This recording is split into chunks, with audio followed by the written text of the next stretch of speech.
გამარჯობა მეგობრებო, თქვენ უყურებთ BBR Wilds. ახლა ვწერ ვიდეოების იმ სერიას, სადაც პოულობ ხოლმე საინტერესო, საშიშ და შხამიან არსებებს, შემდეგ მათ ვიჭერ, მათ შესახებ ინფორმაციას გაწვდით და ბოლოს ვუშვებ ვაბრუნებ ორ ბუნებაში. რამდენიმე წუთის წინ ვიღებდი ვიდეოს გრძელრქიან ხოჭოზე. გრძელრქიანი ხოჭოს ერთ-ერთი ყველაზე დიდი ზომის ხოჭოა, რომელიც საქართველოში ბინადრობს. შეგიძლიათ სრული ვიდეო არხზე უკვე ნახოთ, მაგრამ დღევანდელ ვიდეოში რომ ხოჭოსაც გაიცნობთ, ესეც საკმაოდ განსხვავებული და დიდი ზომის არის. და ვიდეოს გადაღების პროცესში ნინი მიპოვა ეს სულიად შემთხვევით. იმიტომ რომ ზოგადად ხოჭოები განსაკუთრებით აქტიურები არიან ხამით და განსაკუთრებით იზიდავთ მათ სინათლე. მით უმეტეს ასეთ გარემოში, სადაც დიდი ზომის ხეები არის, მათაც ზუსტად ეს უნდათ, იმიტომ რომ მათი საკვები არის ხის კანი, გამხმარი ხეები, შეშა, ხის ნარჩენები და ასე შემდეგ. აგერ კაკალია, შინდი, თხილი და შესაბამისად ამ ადგილას ჩამოვედი იმისათვის, რომ მსგავსი არსებები მიპოვა. საბედნიეროდ ესეც მოხდა ჩვენს კამერაში და დღეს გაგაცნობთ ირმის ხოჭოს, ანუ ინგლისურად stag beetles. ეს არის საქართველოში და ზოგადად ევროპაში ერთ-ერთი ყველაზე დიდი ზომის ხოჭო და ასევე განსაკუთრებულიც. სახელი შეერქვა იმიტომ, რომ მისი ეს ანტენები წააგავს ირმის რქებს. აი თუ კარგად დააკვირდებით, ეს ხოთაშორის დღეს ორი ვიპოვეთ. რაც ძალიან მაგარია, მეორესაც გაჩვენებთ ცოტა ხანში. შეხედეთ რა დიდი ზომის ყბები აქვს. აი არ მკბენს.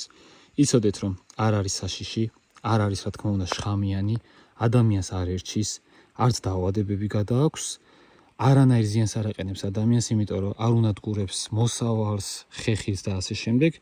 უბრალოდ თავისთვის დაბოდიალობს ხეებთან და ტყეში, ჭამს მკვდარ გამხმარ ხეებს. არანაირ ზიანს არ გვაყენებს, მოკლედ თავისთვის არის და ჩვენც არანაირი ზიანი არ მივაყენოთ. ეს არის წერების ტანკი ჩათვალეთ. მინდა უბრალოდ თითი ჩამოვლოს, მაინტერესებს. ირემა ხოჭო სადღაც 10 სანტიმეტრზე დიდი ზომის იზრდება. მე ბავშვობაში მახსოვს, მაშინაც რაჭაში ვიყავი და ვიპოვე, აი რო არ მოგატყოთ, სიმართლეს გეუბნებით, აი ამ ხელა იყო ის. ძაღლმა იპოვა მახსოვს და ძაღლი რო ცდილობდა რომ დაესუნა, მაშინ რაჭაში ყავდა ძაღლის სახელად მიკი, რო ცდილობდა რომ დაესუნა, ესე წამომდგარი იყო, რაღაცნაირად წინაფეხები აწეული ქონდა და ყბები ქონდა ბოლომდე გაშლილი და ძაღლს ესე აწვებოდა რა, რო არ მისულიყო. საკმაოდ ძლიერი არსებები არიან. თავის ხეულზე რამდენჯერმე ძიმე წონის აწევა შეუძლიათ, ძალიან მარტივად. საკმაოდ ძლიერი სხეული აქვთ, როგორც ფეხები, ასევე ყბებიც. აი რაში იყენებენ ამ ყბებს? ძირითადად რა თქმა უნდა, საკვების მოსაპოვებლად ამ ყბით მარტივად შეუძლია ხის კანი მოტეხოს, გაჭრას და ასე შემდეგ და ასევე იყენებენ ძალიან მაგარ რაღაცაში. ახლა ცოტა ხანში ამ ორ ხოჭოს ერთად დავსვა და მაინტერესებს თუ გააკეთებენ მაგას, უბრალოდ სქესის გარჩევა მათში არ ვიცი. მაგრამ აი, როდესაც მამრები მდედრის გამო ჩხუბობენ, შეწყვილების პერიოდში ან შეწყვილებამდეც, თუ ორივე მამრმა ერთ მდედრს დაადგა თვალი, ან ერთს უკვე მოსწონს და სხვა მამრი გამოჩნდა, ამ დიდი ყბებით ერთმანეთს იჭერენ და აგდებენ. შეგიძლიათ ინგლისურად ნახოთ დოკუმენტური ფილმები ამ კონკრეტულ ხოჭოებზე, სადღაც ხის ტოტზე ზემოთ რომ არიან ასულები, ჩხუბობენ მამრები და ერთი მერე ამ ძლიერი ყბებით მეორეს რომ დაიჭერს, ჰაერში ასწევს და ხიდან აგდებს საერთოდ. ანუ საბოლოოდ იშორებს რა. ასე გადაგდებით მათ არაფერი მოსდით საერთოდ, არანაირ დაზიანებას არ მიიღებენ და მით უმეტეს არც კვდებიან. მაგრამ უბრალოდ ერთი მამრი მეორე მამრს ამარცხებს, იშორებს და მერე დაეუფლება მდედრს. ახლო კადრი ირემა ხოჭოს ყბების. თუ არ ჩამავლო. საკმაოდ დიდი ზომის არის. ზოგადად მამრებს აქვთ უფრო დიდი ზომის ყბები. სხვა მამრის დასაჭერად და გადასაგდებად. ეს კონკრეტული მამრია. დედრებს უფრო პატარა ზომის ყბები აქვთ, მაგრამ უფრო მწარედ შეუძლიათ გიკბინონ.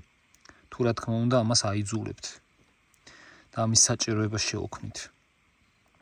ამ ანტენებით, რომელიც ირმის რქებს წააგავს, გრძნობს სხვადასხვა არომატს, გრძნობს სხვადასხვა საკვების გემოს, სად გადაადგილდება, ფაქტობრივად თვალებიც არის იმის მიუხედავად, რომ თვალები ისედაც აქვს, ამ ყველაფერში მაინც იყენებს.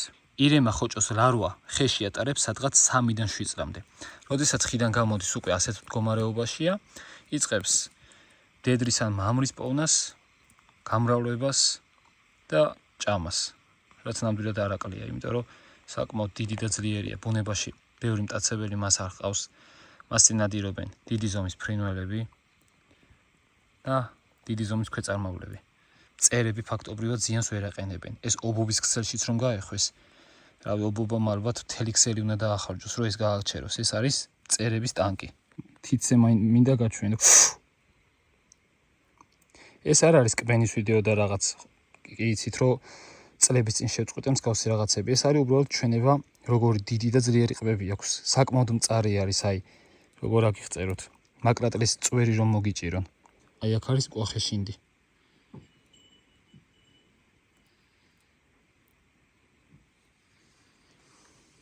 შორის ფეხებიც საკმაოდ ისეთი აქვს, აქ კლანჭებივით აქვთ, რისი მეშვეობითაც კარგად ეჭიდება ნებისმიერ ზედაპირს. ესე იკავებს თავის საკვებსაც და სხვა მამრსაც, რომელსაც მოგვიანებით გადაისვრის ხისტოდიდან. მანამდე როგორც გითხარით, ლარვა ხეში შეიძლება 3-დან 7 წამდე ცოცხლობდეს. იყოს იზრდებოდეს ისა ესა, მაგრამ როდესაც გამოდის გარეთ, ატარებს მხოლოდ სადღაც რამდენიმე კვირას ან რამდენიმე თვეს. ამ პერიოდში იპოვის მეწყვილეს, გამრავლდება და სულ ესაა მისი სიცოცხლე. ანუ ძირითადი ნაწილი არის ხეში, ლარვობის პერიოდში. მეგობრებო, იმდენად ძლიერი ახლა თითი მაქვს დაჭერილი. მაინც გადაადგილდება, მაინც მოძრაობს.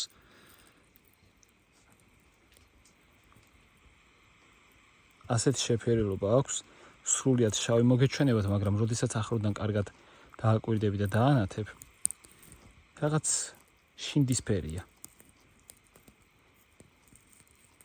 ესეც და წინაც, რომელიც მანამდე ვიდეოში გაჩვენეთ, ორივე არის მამრი. ძალიან ახლო და დეტალიზებული კადრი არის. მისი ყბები, მთელი პირის ხრუ და თვალებიც კი. ამას ბევრად განსხვავებული თვალები აქვს. შეხედეთ, აი თითქოს ადამიანის მსგავსია, თუ დააკვირდებით. თითქოს აი შუაში შავი რაღაც ბადურა არის. ეს როგორც ჩანს, ბევრად აგრესიულია ვიდრე ის, რომელიც მანამდე გაჩვენეთ. იმიტომ რომ ის ფაქტობრივად არ მკმენდა. ეს კიდევ რავი, მე რამდენად მიკმინა უკვე. ბიჭო, რა მწარეა. გრძელრქიანი ხოჭოს კბენა ამასთან არაფერი არ არის. ეს არის რაღაც, რავი, მაკრატელევით რა. 4 ხელის გულზე არ მიკბინო და მეტი არაფერი არ მინდა. ან რომელიმე შედარებით სუსტ თითზე. ნუ თავი ზემოდანაც რო გაჩვენოთ კარგად. ცოტა ხანში ახლა ორივეს გავუშვებ. თუ ოდესმე დამპალხეში გინახავთ რაღაც მსხვილი, საკმაოდ ფუმფულა და დიდი ზომის მატრის მაგვარი არსება, რომელსაც სინამდვილეში ქვია ლარვა, ეს არის ამ ირმისებრი ხოჭოს ლარვა. ანუ მისი შვილი, სანამ უკვე ხოჭოს მდგომარეობამდე მივა. ეს ხოჭო დებს 30 კვერცხს ხეში და ისინი განაგრძობენ ხის შეჭმას, მანამ სანამ არ მივრენ იმ ეტაპამდე, რომ გააკეთონ ჭუპრი და გადაიქცნენ ხოჭოდ. მოკლედ მეგობრებო, დღეისთვის სულ ეს იყო. გემშვიდობებით ამ ორი უზარმაზარი წერთა ტანკით. ვიდეოს გადაღებისას ერთი 10 ჯერ მიკბინეს, სათითაოდ ერთმა მუცელზეც კი მიკბინა. ძალიან მაგარი იყო მათი ერთად ნახვა. გამიკვირდა კიდეც, იმიტომ რომ იშვიათად მაინც ვერ ვაფიქსირებ ამათ.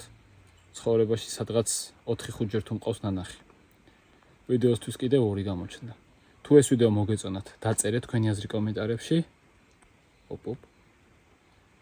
არ დაგავიწყდეთ არხის გამოწერა და ვიდეოს მოწონება.